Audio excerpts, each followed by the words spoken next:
Kami akan bangun Jeneponto 100% dalam 2,5 tahun pertama atau setengah masa jabatan kami itu. Seluruh jalan Jeneponto sudah teraspal. Akses ke daerah wisata, akses ke daerah pertanian, perkebunan, ke dataran tinggi itu dalam setengah masa jabatan harus sudah teraspal. Kami bisa jamin selama 5 tahun tidak bakalan kekurangan pupuk dengan harga standar. Mahal, nggak mahal, harganya standar, bukan gratis, tapi kami jamin. Kami jamin, sekali lagi, air pasti mengalir di Jeneponto. Jeneponto ini namanya Jeneponto, air gelang, air yang berputar. Masa nggak ada airnya? Isinya anggarannya 300 juta itu hanya perjalanan dinas, makan minum, rapat-rapat. Untuk apa? Memang dalam kontestasi ada persaingan. Ya.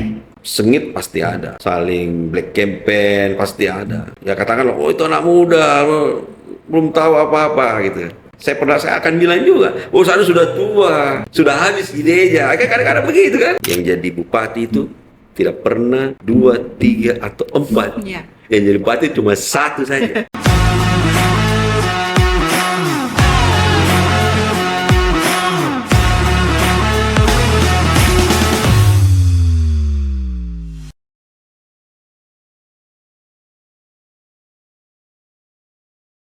Sahabat UKI, saya Anita Amir, kita berjumpa lagi di Catatan Jurnalis Sukriansah.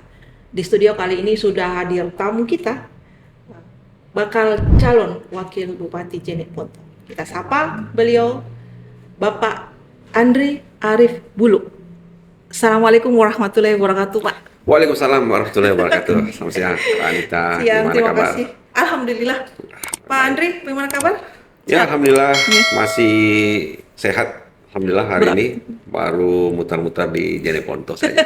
Ya, Anda sudah sangat sibuk tentu ya karena sudah masuk hari kedua kampanye ya. Hari kedua kampanye. Terima kasih banyak loh sudah hadir di Iya. podcast Catatan Jurnalis sekian. Ya, saya mohon maaf, saya termasuk yang mungkin agak lama tidak melihat aktivitas Iya. Pak Andri. Pak Andri, sebelum kita ke pilkada ini, selama ini aktif di mana aja? Saya kan ngurusin pariwisata, saya Kepala Badan Promosi Pariwisata Provinsi Sulawesi Selatan. Jadi dalam 3 tahun terakhir kita coba mengangkat kembali citra pariwisata Sulawesi Selatan. Alhamdulillah dalam 3 tahun pariwisata kita melonjak cukup baik. Kita punya desa wisata terbanyak se-Indonesia, hampir 600 desa wisatanya, kurang lebih dalam 2 tahun. Kemudian Provinsi Sulsel menjadi provinsi yang punya potensi wisata tingkat dunia. Kita sudah punya geopark Maros Pangkep. Kemudian tak lama lagi kita punya kawasan ekonomi khusus pariwisata di Bira dan Takamulirate. Itu bagian dari pekerjaannya Pak Andri Iya. selama ini? Ya, bagian kami. Di organisasi apa namanya, Pak? Badan Promosi Pariwisata Daerah Daerah. Sulawesi Selatan. Jadi aktif di situ. Oke. Jadi sebelum tapi tetap aktif juga di politik sebelumnya ya Pak ya? Aktif. Politik tetap. Mm-mm. Saya kemarin tetap nyalek juga.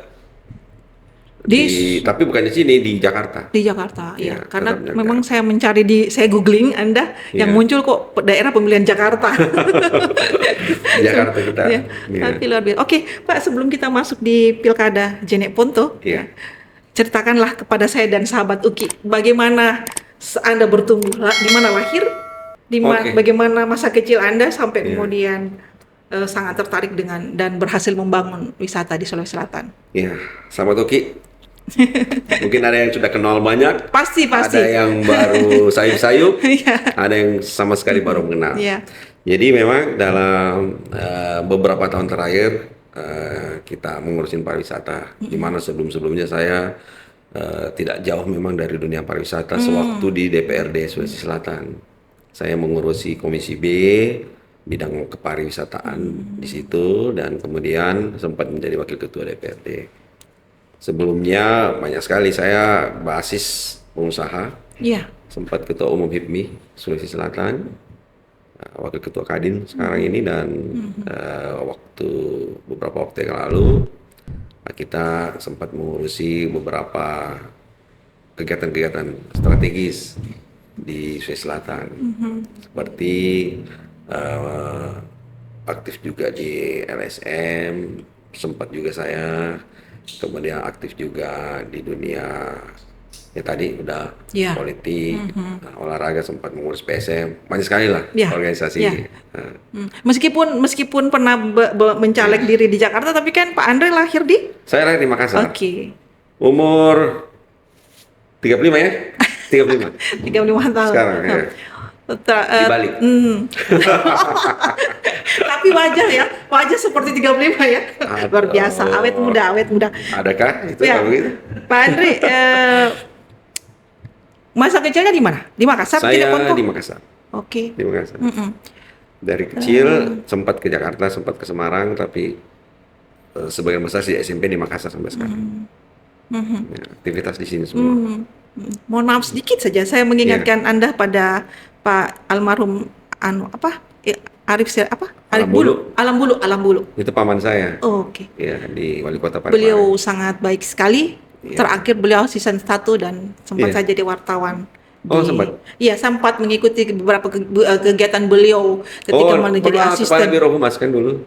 Ya, kemudian asisten 1 di pemerintah Iya, Provinsi betul. Sulawesi Betul Selatan sekali. sebelum beliau meninggal. Betul Bersama waktu itu Gubernur Palaguna. Ini intermezzo saja, sahabat UKI, untuk mengenal bagaimana sebenarnya Pak Andri Arif Bulu bukan orang baru lah di Sulawesi Selatan, selain kiprahnya yang lain.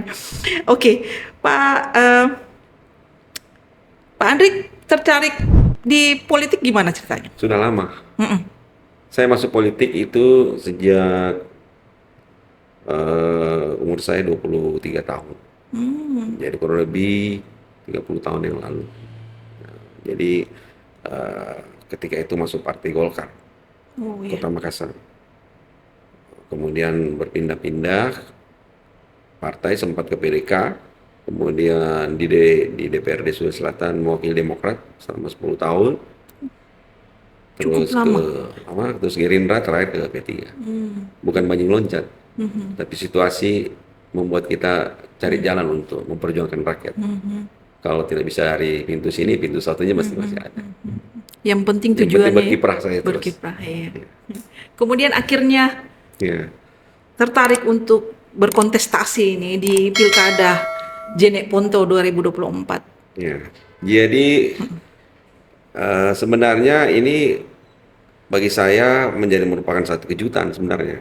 Karena terakhir kan saya mau aktif di Jakarta. Karena saya menjadi caleg di Jakarta. Nah, kemudian ya belum rezekinya.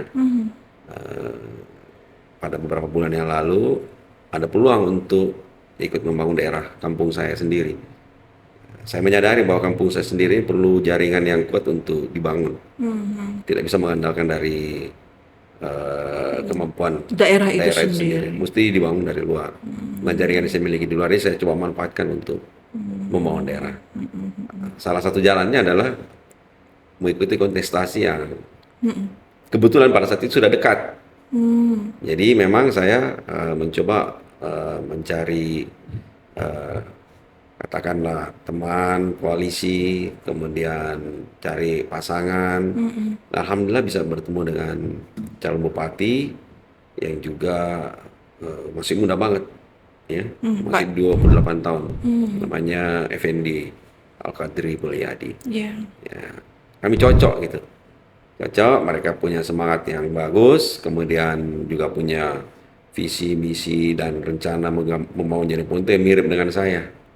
Apalagi dia juga dari keluarga besar di sana, putra wakil Bupati Jenek Ponto 5 tahun yang lalu, sehingga kami lihat ada peluang yang bagus untuk masuk ikut di Jenek Ponto. Apalagi daerah ini memang dari segi potensi untuk dikembangkan itu luar biasa sebenarnya. Jenek Ponto ini. Ponto Ya, hanya pemerintahan beberapa waktu yang lalu itu hanya berkutat di APBD daerah saja gitu. Nggak bisa diandalkan. PAD-nya sedikit, PBB-nya sedikit, investornya hampir nggak ada. Kemudian potensi lainnya kurang diurus gitu. Apalagi kalau potensi pariwisatanya sangat kurang. Kurang diurus maksud saya. Padahal ada. Padahal banyak banget. Kita punya panjang pantai itu terpanjang di wilayah selatan Sulawesi Selatan. 115 km. Ya. Punya potensi pegunungan yang sangat cantik. Rumbia dan sekitarnya. Di tengah kita punya potensi energi baru terbarukan seperti sumber listrik tenaga bayu itu hanya ada di Jeneponto dan Sidrap. Kemudian kalau dari segi pantai kita punya peluang untuk menjadi tuan rumah Olimpiade selancar angin di sana sebenarnya. Tapi karena nggak ada yang ngurusin pulau itu sampai lepas tahun lalu. Oh gitu ya Pak ya. Iya, itu di desa Malasoro di Punagaya. Dia punya Kita punya pantai udara apa angin ya? anginnya bagus banget untuk selancar. Oh gitu ya. Sempat kita rencanakan tahun lalu selancar angin saya itu dihadiri oleh pelancar-pelancar kelas Internasional. dunia. Iya, kita punya potensi laut dan angin itu nomor 2 setelah yang berhasil. Iya, Di Jeneponto itu Pak ya. Jeneponto. Tapi sayang sekali pemerintah daerahnya tidak terlalu menanggapi, mungkin karena menganggap ini event internasional yang tidak bisa mereka jangkau. Padahal kan tidak perlu mereka sendiri. Banyak nih tidak bisa diajak yang berpikir internasional gitu. Tapi di Iya. sana ya kurang tanggap. Ya mudah-mudahan lah. Mungkin yang Anda sebut tadi Pak ya kurang link ya, link keluar. Kurang link, kurang mau tahu. Oh gitu. Iya, hanya mau biasa-biasa saja. Padahal zaman sekarang nggak bisa biasa-biasa saja. Harus luar biasa. Harus luar biasa. Ya, supaya bisa ngangkat daerah. Apalagi Jeneponto tercatat sebagai daerah nomor 2 termiskin di Sulawesi Selatan. Ironis ya. Termiskin loh. Iya. Kalau didengar Dan ini sudah 10 tahun terakhir kondisi itu. Nah ini harus kita angkat sebagai putra daerah. Saya pasti akan berusaha untuk tahun pertama peringkat termiskin itu jangan di peringkat 2 dari bawah. Minimal dia masuk 5 besar terbaik di Sulawesi Selatan. luar biasa. Iya. Kerja Indikatornya enak aja. Ini kan nggak ada. Indikatornya pertama jaga kesehatan. Maksudnya dari segi kesehatan. Kedua dari segi pendidikan. Kedua dari segi belanja. Kesehatannya kurang, pendidikannya kurang, ya pasti belanjanya kurang.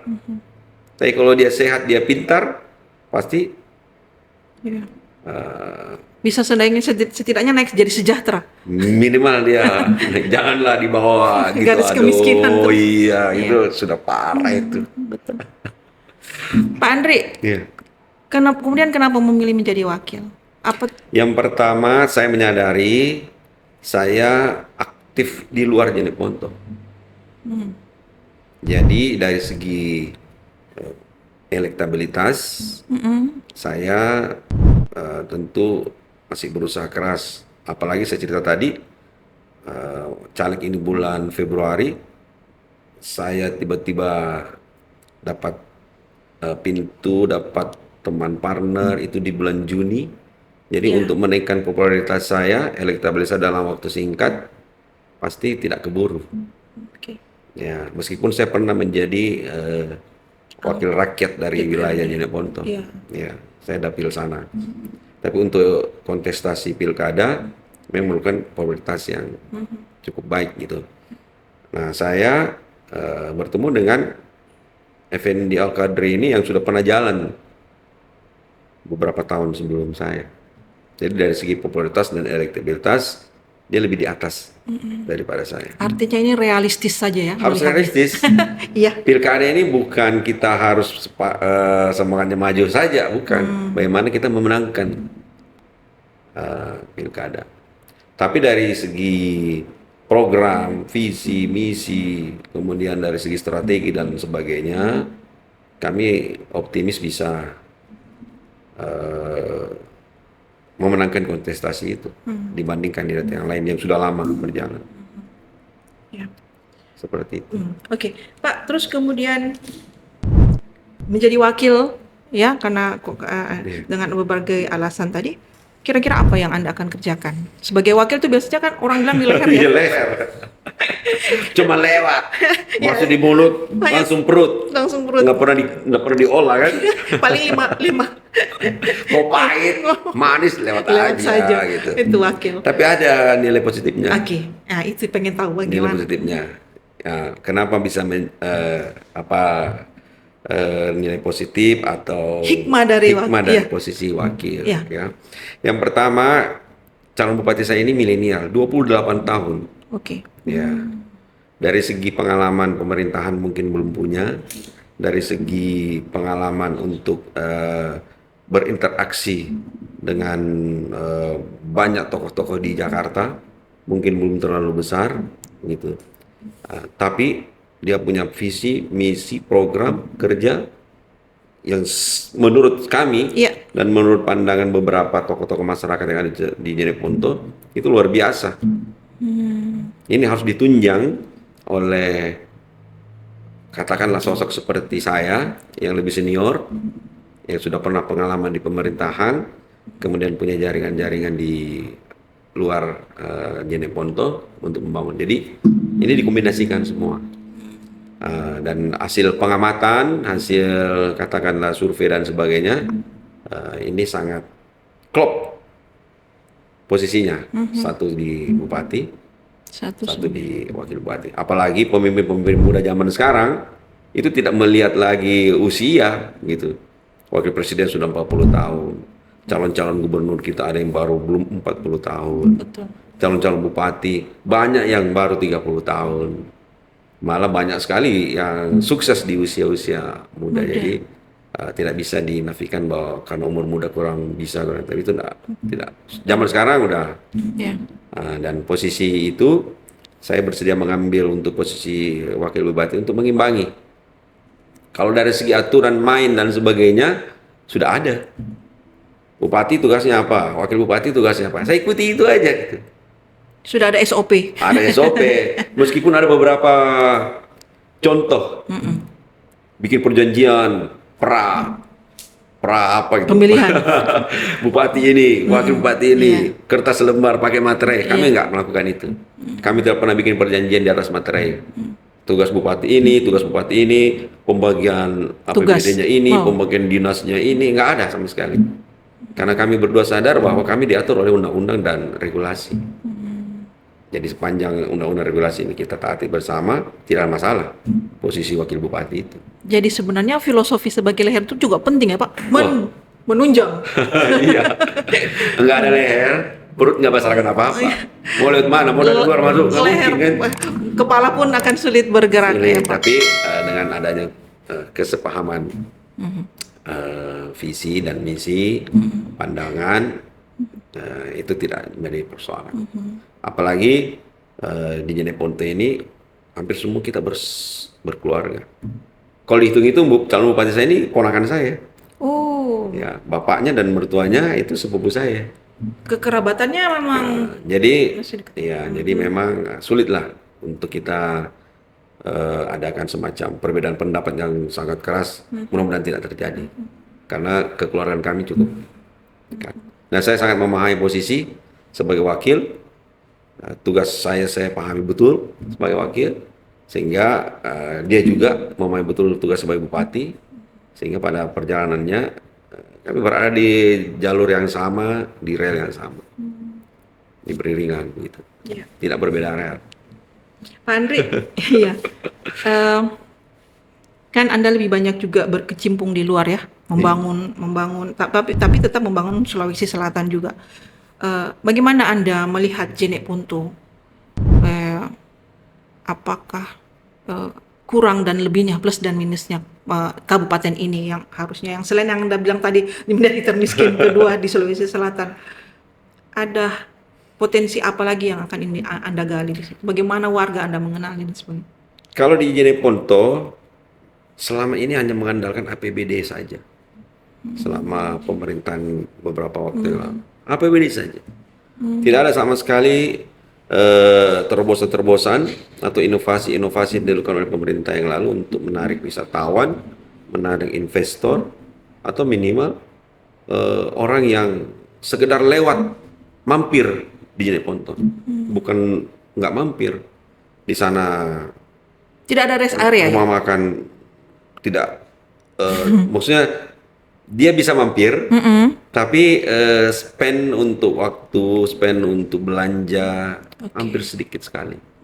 Gitu. Nah, karena ruang itu tidak ada. Ya, rumah makan ada, hotel ada, tapi mereka ini nggak bisa singgah dengan lama kalau nggak ada kegiatan di sana gitu.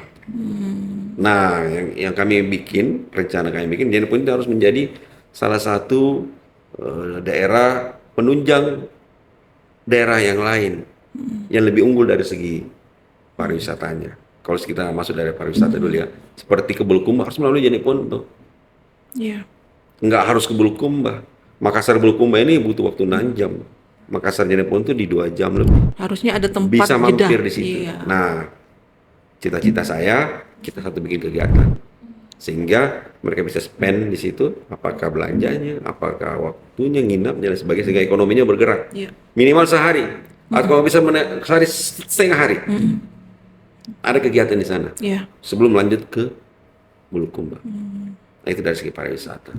Dari segi investasi, saya cerita tadi, lautnya luar biasa panjangnya. 115 km. Potensi laut luar biasa, rumput laut luar biasa. Rumput laut terkenal hanya di Takalar. Telur ikan terkenal di Takalar.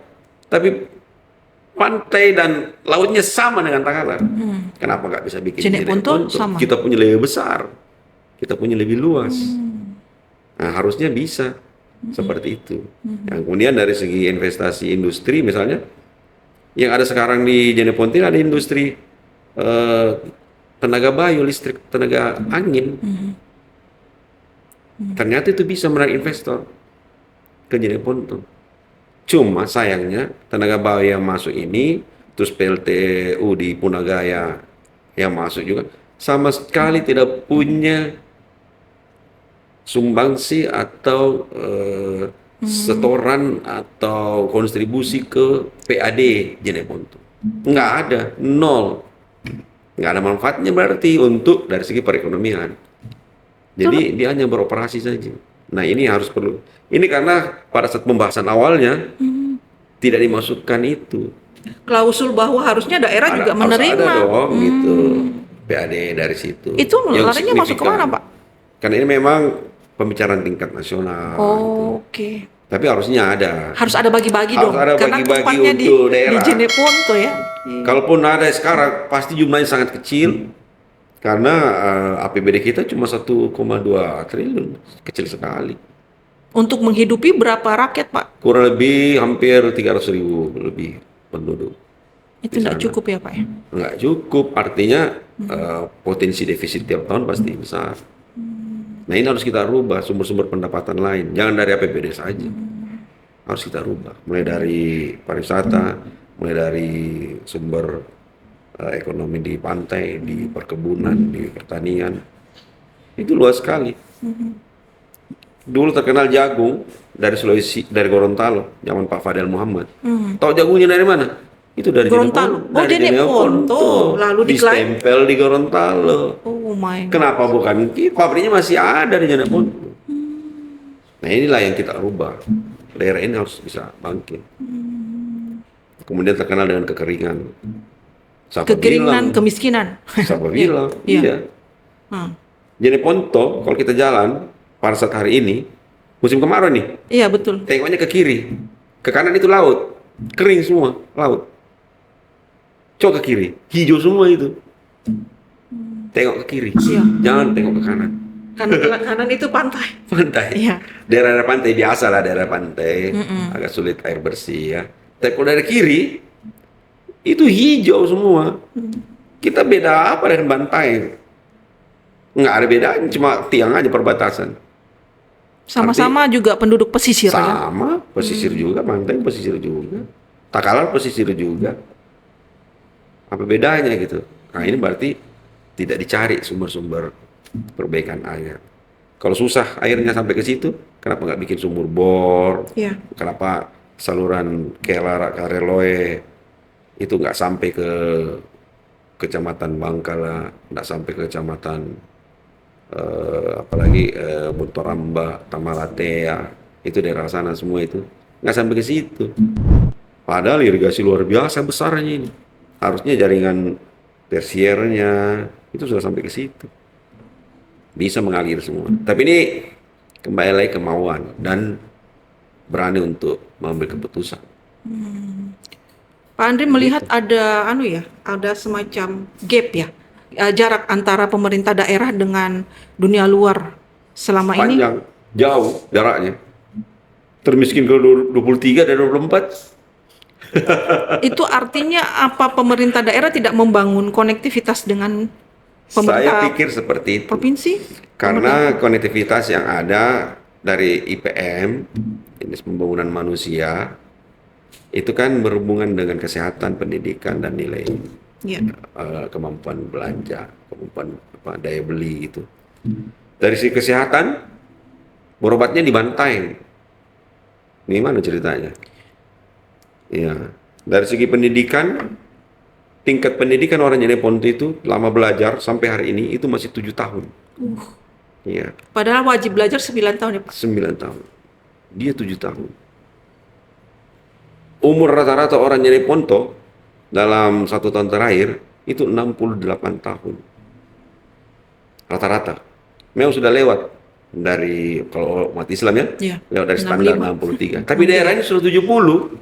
Makassar sudah 72, Bantaeng sudah 70. Ya. Jadi agak repot gitu kalau tidak ada kemauan yang keras. Iya. Berarti kekurangan infrastruktur dong Pak ya? Kalau infrastruktur memang sesuai APBD.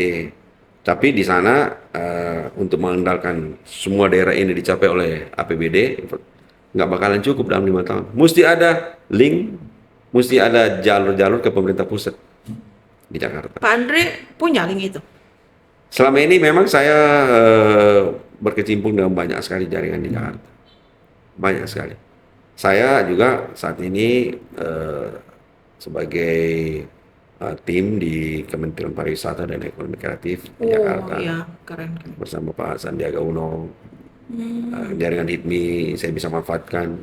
Jaringan HIPMI sekarang itu dan sangat akrab dengan beberapa tokoh-tokoh besar di sana seperti Menteri Investasi Rosan, Menteri SDM Bahlil, Menteri BUMN Erick Thohir, Menteri Perindustrian Agus Gumiwang Kartasasmita.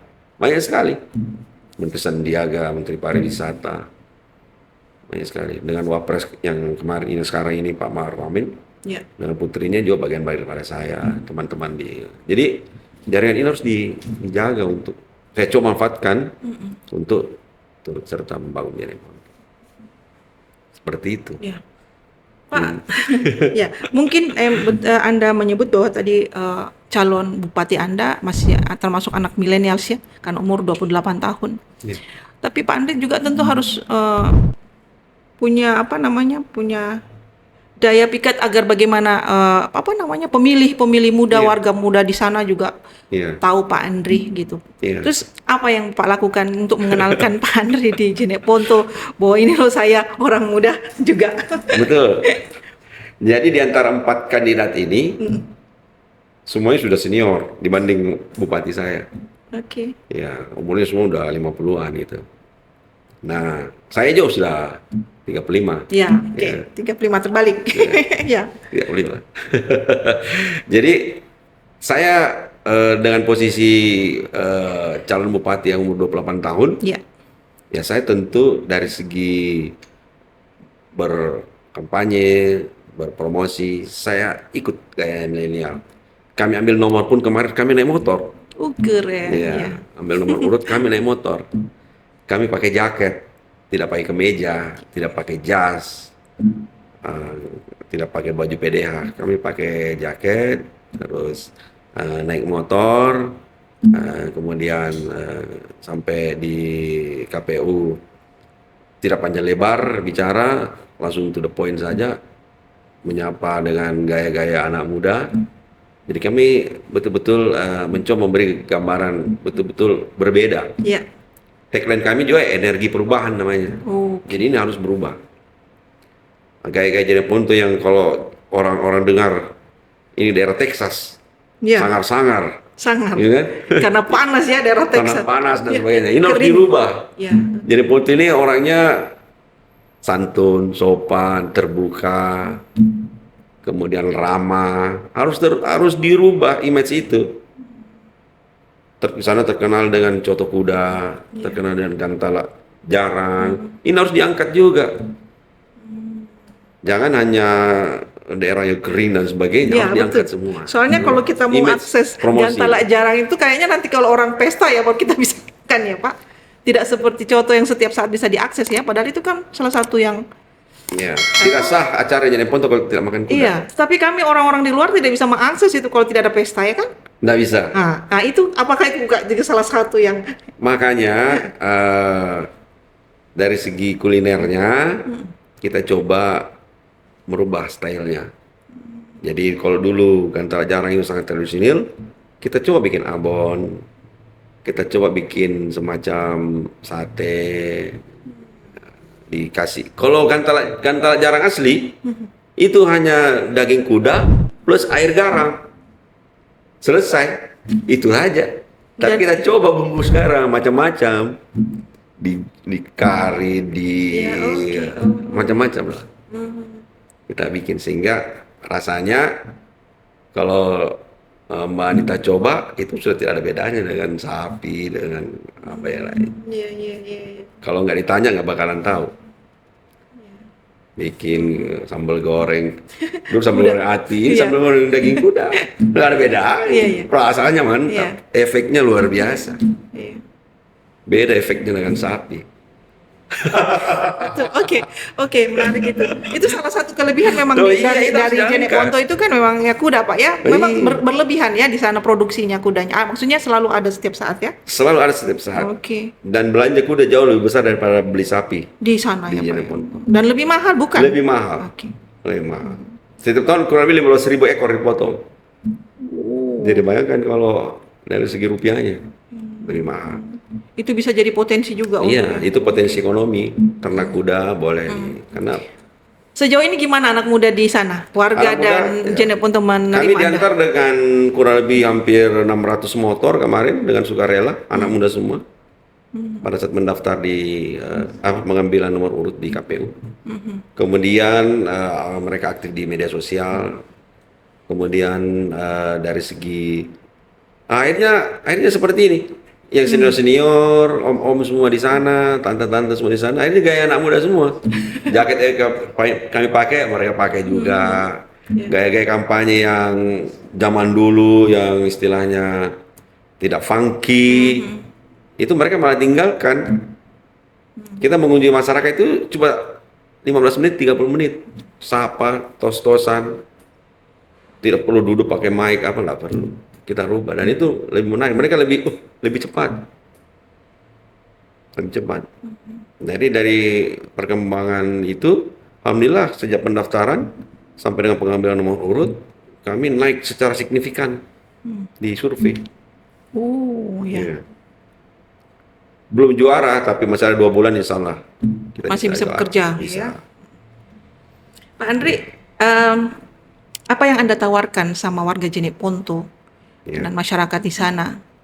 Sehingga mengapa Anda yakin bahwa mereka harus memilih pasangan Anda dengan Pak Effendi? Iya. Jadi dari segi visi misi ada banyak hal. Ada 19 item Oke. keinginan masyarakat Jeneponto. Tapi sebagian besar dia mengerucut kepada 3 hal utama. Nah, itu kami coba tawarkan. Yang pertama itu adalah infrastruktur jalan.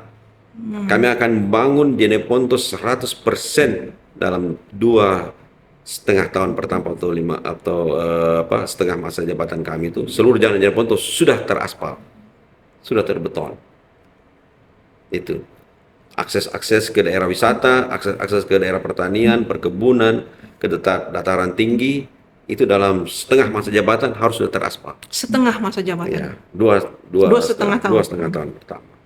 Yang kedua, karena kami sebagian besar adalah petani, kami sebagian besar adalah pekebun dan sebagainya, kami bisa jamin selama 5 tahun tidak bakalan kekurangan pupuk dengan harga standar di sana.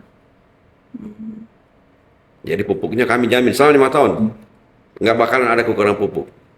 Mahal, nggak mahal, harganya standar, bukan gratis, tapi kami jamin Ketersediaannya yang ketersediaan penting. Iya. pupuk.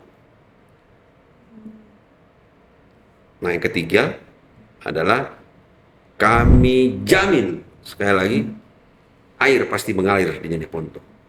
Jeneponto ini namanya Jeneponto. air gelang, air yang berputar. Masa nggak ada airnya? Nama daerahnya saja Jeneponto, gitu. Iya, iya. Jadi kalau istilah kekeringan, kekurangan air di musim kemarau, itu insya Allah tidak ada lagi. Kan ini hanya masalah polisi saja, masalah Kebijakan. kebijakan saja. Ngapain bangun banyak-banyak yang lain?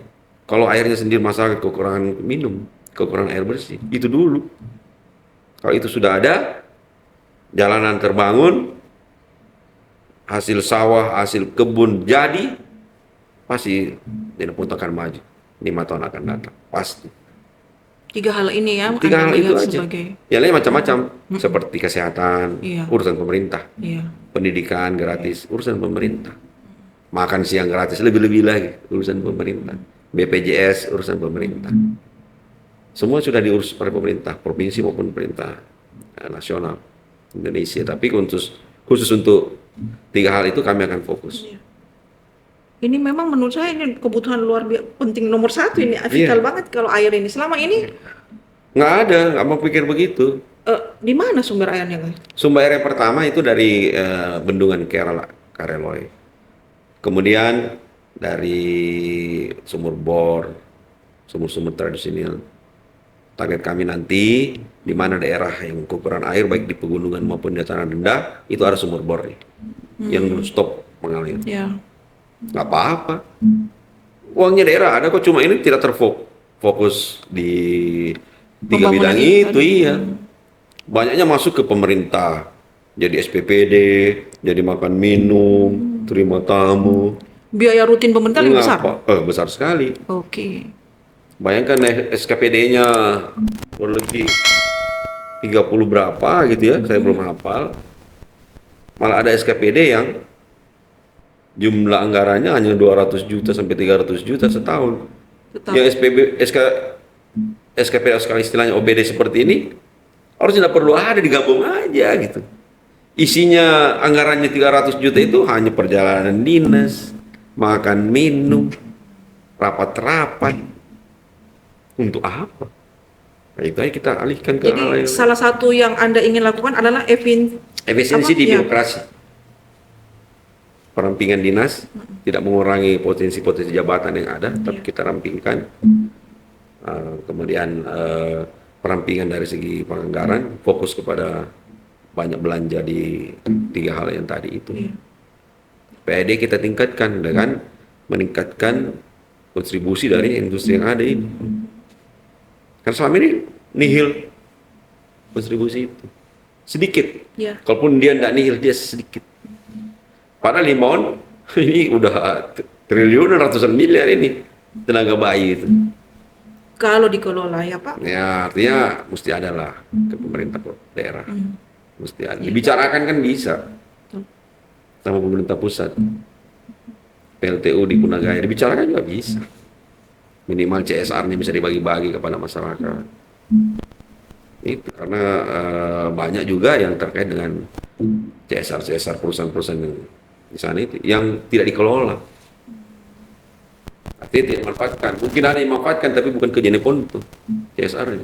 Atau tidak untuk masyarakatnya. Seperti itu. Perlu dicari tahu Kita- juga nanti. Makanya kita tagline-nya itu energi perubahan. Energi perubahan ya. Ya. Jadi Anda akan membawa perubahan di sana, change. Saya yakin program Anda tentu sangat menarik untuk warga Iya. ya Pak. Tapi bagaimana dari keluarga sendiri? Siapa kira-kira, adakah tokoh yang menjadi motivator Anda untuk kemudian Anda berkiprah begitu jauh di politik? Bapak saya. Iya. Kalau di keluarga saya, bapak saya. Bapak dulu apa Pak? Bapak saya PJ Gubernur Sulawesi Barat dan Papua. Oke. Dari situ saya lihat. Nenek saya pernah bupati di Bantaeng. Ya tadi Alam Bulu di Parepare. Ya. Jadi Samsul Arif Alam Samsul Samsul Alam Alam Bulu di Bulu. Parepare. Jadi nenek saya Lanto Dempa Sewang, Gubernur Sulawesi. Itu yang perlu ditahu sama warga nih. Ya. Jadi urut-urutannya seperti itu. Oke. Lanto Dempa Sewang, Rifai Bulu Bantaeng, Oke. bapak saya di Sulbar dan Papua, paman saya di pemerintah Provinsi Sulawesi Selatan, Pak Ya, Satu ya. begitu. Jadi dari segi pemerintahan semangatnya ada di diri saya, ada Iya, gennya gitu loh. gitu maksud saya. Ada Ada gennya. gennya ternyata. Ada Jadi gennya. kaderisasi Anda ini tidak seketika muncul ketika kemarin Iya. ketika orang tidak tahu. Ada Oke. gennya. Jadi dalam pemerintahan yang sempat juga saya menjadi wakil ketua DPRD Sulawesi Selatan. Jadi tahu juga Iya. eksekutifnya bagaimana, legislatifnya bagaimana. Keluarga besar mendukung ya langkah Anda? Harus. Ya. Yang persoalan sekarang semua calon ini keluarga besar saya semua. Bagaimana Anda menyikapi itu? Ya, saya kembalikan ke nenek-nenek saya. Ini kan cucunya semua yang maju. Iya, iya, iya. Terserah nenek-nenek gimana nih. Oke. Ini sepupu semua ini 4 orang ini, 4 calon. Wah, luar biasa ya. Satu rumah kami satu rumah. Dengan yang lain. Satu dengan yang lain bagaimana? Sama satu rumah. Satu rumah. Artinya istilah saya ini dulu kami sempat satu rumah di tingkat Oke. nenek. Terus punya anak ke sana, punya anak ke sini, tapi satu rumah. Iya, Sekarang iya. sepupu sekali, sepupu 2 kali. Satu rumpun besar ini Satu rumah sebenarnya. besar. Nggak ada orang lain di 4 calon ini. Luar biasa. Iya. Jadi kembali ke nenek-nenek saja. Saudara-saudara yang lain menyikapinya gimana? Yang mendukung. kontestan Anda? Yang lain, maksudnya kontestan yang lainnya Oh, menyikapi Anda? kami insya Allah kalau dari segi mau ada terjadi apa istilahnya Clash. clash atau apa, itu jauh di Neponto dibanding karena calon-calon ini sangat kekerabatan sangat Karena dekat. erat hubungannya, Iya. kekerabatannya ya, Pak. Nggak bakal ada clash, nggak bakalan. Nah, jadi persaingannya ya mungkin persaingan profesional saja, sama nasib yang mana yang Iya. diberikan rezeki dari Allah. Jadi Karena memang di Jeneponto itu tidak ada klan yang besar selain Anda ya, Pak ya? jadi Ponto dari Kecamatan Bangkala sampai di Kecamatan Tarwang ini bersaudara semua. Luar biasa. Bupati saya orang Bangkala di dekat Takalar. Saya orang Tarwang di dekat pantai. Ketemu di tengah-tengahnya semua. Iya, iya, iya. Jadi ujung pukul ujung ini ketemu. Gitu. Jadi nggak ada jauh-jauhnya. Iya. Kalau dari segi geopolitik di antara 4 calon ini, Iya. kami yang paling mewakili geopolitik. Karena ada sepupu yang di sekitar Binamu, Iya. ada sepupu yang calon di sekitar Bangkala saja. Tapi saya bisa mewakili semua. Bapak saya juga orang Binamu, mama saya juga orang Turatea, bapak saya juga orang Bangkala. Gitu. Jadi Iya, hampir iya, iya. hampir mencakup semua. Jadi suatu saat ketika mungkin Anda yang terpilih misalnya, Ya, amin. Amin. Anda bisa merangkul kandidat-kandidat yang lain ya? Oh, sangat bisa. Mungkin salah-satunya kabupaten di Sulawesi Selatan ini yang ketika pelantikannya nanti akan dihadiri semuanya gitu. Iya, keren. Iya, karena hubungan keluarga dekat sekali semua ini. Memang dalam kontestasi ada persaingan, Ya. sengit pasti ada, saling black campaign pasti ada, saling. Ya katakanlah, oh itu anak muda, belum tahu apa-apa gitu. Saya akan bilang juga, oh sana sudah tua, sudah habis idenya. Kadang-kadang begitu kan? Iya, iya. Nah, itu persaingan. Tapi apa masyarakat memilih yang mana nanti kita kembalikan Iya. gitu.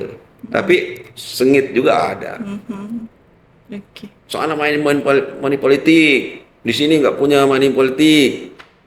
Nah, kadang-kadang begitu-gitu. Iya. Tapi biasa lah, tapi namanya kontestasi. Tapi ujung-ujungnya ini saya lihat setelah ada penetapan sampai diberikan rezeki dari Allah jadi pemimpin, pasti kompak. Pak Andri, satu lagi. Bagaimana apakah Anda ada tantangan yang Anda dapatkan pada proses kontestasi ini? Melihat juga kekerabatan dan sebagainya dengan keluarga Anda. Adakah tantangan yang Anda rasakan? Banyak, banyak. Yang pertama dalam pengurusan awal partai politik. Ada partai politik yang sama sekali kami bisa dekati, tapi dia sudah terlanjur berada di kandidat yang lain sebelumnya, gitu. Kemudian yang kedua dari segi keluarga-keluarga besar, yang sudah pernah terlanjur berada di keluarganya yang lain. Nah, banyak sekali kendala-kendala yang kemudian bagaimana mengkombinasi Hmm. antara bupati saya ini, Effendi dengan saya gitu. Ini perlu formula yang pas kita hitung. Iya. Karena satu umur 28, Ya, satu 35 ya, terbalik ya. 35 terbalik. Iya. Iya, betul. Bagaimana berkomunikasi itu juga persoalan, Pak ya. Ya, jadi itu kendala-kendala awalnya.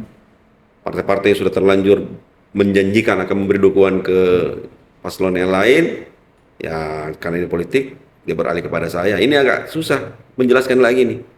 Tapi pelan-pelan udah kembali ke semua mengikuti partainya. Nah itu kendala-kendala. Tapi semuanya boleh dilihat kemarin pada saat pendaftaran, pada saat pengambilan nomor urut, nggak ada yang tegang, santai aja. Tapi karena kita bawanya lebih santai, saya nggak punya target. Nomor 1, 2, 3, atau 4. Nggak masalah. Kadang-kadang orang harus maunya nomor 1. Harus mau nomor 2. Saya bilang sama Bupati, terserah mau nomor berapa. Oh, Karena soal pengurutan nomor itu ya? nomor urut, terserah. Kita nothing tulus saya. Iya. Apa yang dapat ya udah mau dia apa gitu. Ya saya tidak minta-minta juga saya dapat nomor urut 2 pada saat ngantri kan ambil antrian. Pengambilan ya, nomor. Nomor 22 itu paling kecil. Antrian nomor 1 dia. Karena nggak ada yang dapat nomor antrian 1, nggak ada. Saya nomor antrian 2. Iya. Terus bupati saya ambil nomor urut 1. Ya cocok ini, wakilnya dapat nomor 2, bupati nomor 1. Ada Gitu. sisi yang anu ya. Iya, Sisi ada sisi mistis. kebetulan, mistis, berharap. Oke, baiklah. Seperti itu, Iya. Mbak Anita. Ada harapan yang ingin Anda sampaikan pada warga Jeneponto? Ya, harapan kami kepada masyarakat di Jeneponto yang pertama, Pak Rasanganta ini, daerah ini harus berubah. Harus terjadi perubahan di semua sisi-sisi pemerintahan, birokrasi, dan kemasyarakatan. Harus berubah. Kemudian yang kedua, harapan kami Jeneponto ini harus menjadi kabupaten yang di luar istilahnya daerah termiskin di Sulawesi Selatan. Harus keluar dari situ. Dan yang berikutnya harapan kita kepada seluruh masyarakat Jeneponto, silahkan melihat dari 4 kandidat ini yang mana yang terbaik, nomor 1, nomor 2, nomor 3, nomor 4. Cuma satu pesan kami, yang jadi bupati itu tidak pernah 2, 3, atau 4. Iya. Yang jadi bupati cuma 1 saja. Iya. Jadi silahkan, energi perubahan akan berusaha lebih baik lagi membangun Jeneponto. Mantap. Baik Pak Andri, terima kasih banyak Terima kasih. sudah berbagi dengan kami di catatan Ya. Jurnal Sukriyansa. Semoga nanti apa yang Anda harapkan menjadi Amin. cita-cita menjadi kenyataan. Ya Pak, Amin. mudah-mudahan kita bisa podcast lain lagi Siap. di berikutnya. Siap. Demikian ya. Demikian sahabat UKI, bincang-bincang kita dengan bakal calon wakil bupati Jeneponto. Calon wakil bupati, sudah bukan bakal Oh, lagi. sudah calon ya? Ditetapkan kemarin. Oh sudah nomor 2. Calon bupati, calon wakil Wakil bupati Jeneponto 2024. Sampai berjumpa lagi di podcast berikutnya. Assalamualaikum warahmatullahi wabarakatuh.